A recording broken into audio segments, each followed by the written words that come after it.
eaten them, the women would have to find another full bunch. The fullness expressed wholeness and wellness, qualities the community valued. Along with the bananas, the women would bring to the new mother's house sweet potatoes from her and their gardens and blue-purple sugar cane. No ordinary sugar cane would do. In anticipation of the birth, the expectant mother would fatten a lamb that slept and ate inside her home. While the women gathered the ritual foods, the child's father would sacrifice the lamb and roast a piece of the flesh. The bananas and the potatoes would also be roasted, and along with the meat and the raw sugar cane given to the new mother. She would chew small pieces of each in turn, and then put some of the juice into the baby's tiny mouth. This would have been my first meal. Even before breast milk, I would have swallowed the juice of green bananas, blue-purple sugar cane, sweet potatoes, and a fattened lamb, all fruits of the local land. I am as much a child of my native soil as I am of my father, Muta Njugi, and my mother, Wanjiru Kibicho, who was more familiarly known by her Christian name, Lydia. Following the Kikuyu tradition, my parents named me for my father's mother, Wangari, an old Kikuyu name.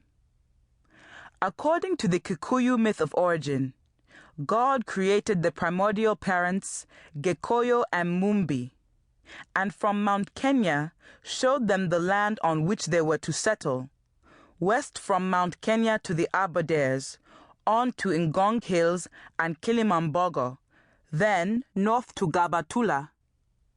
Together, Gikuyu and Mumbi had 10 daughters: Wanjiru, Wambui, Wangari, Wanjiku, Wangui, Wangeshi, Wanjeri, Nyambura, Wairimu, and Wamuyu.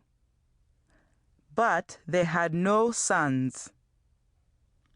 The legend goes that when the time came for the daughters to marry, Gikuyu prayed to God under a holy fig tree, or mogumo, as was his tradition, to send him sons-in-law. God told him to instruct 9 of his daughters, the 10th was too young to be married, to go into the forest and to each cut a stick as long as she was tall. When the daughters returned, Gikuyu took the sticks and with them built an altar under the mogumo tree, on which he sacrificed a lamb. As the fire was consuming the lamb's body, 9 men appeared and walked out of the flames. Gikuyu took them home, and each daughter married the man who was the same height as she was, and together they gave rise to the 10 clans to which all Kikuyus belong.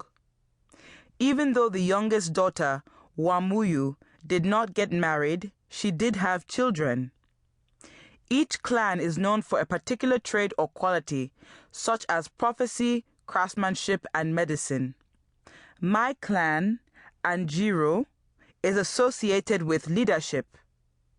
The daughters made the clans matrilineal, but many privileges such as inheritance and ownership of land, livestock, and perennial crops were gradually transferred to men. It is not explained how women lost their rights and privileges.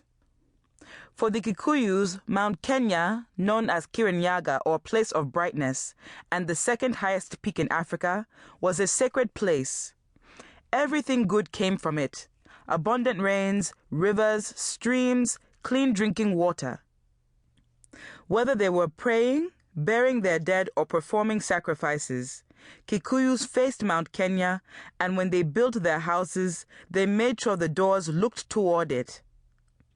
As long as the mountain stood, people believed that God was with them, and that they would want for nothing. Clouds that regularly shrouded Mount Kenya were often followed by rain. As long as the rains fell, people had more than enough food for themselves, plentiful livestock, and peace. Sadly, these beliefs and traditions have now virtually died away. They were dying even as I was born.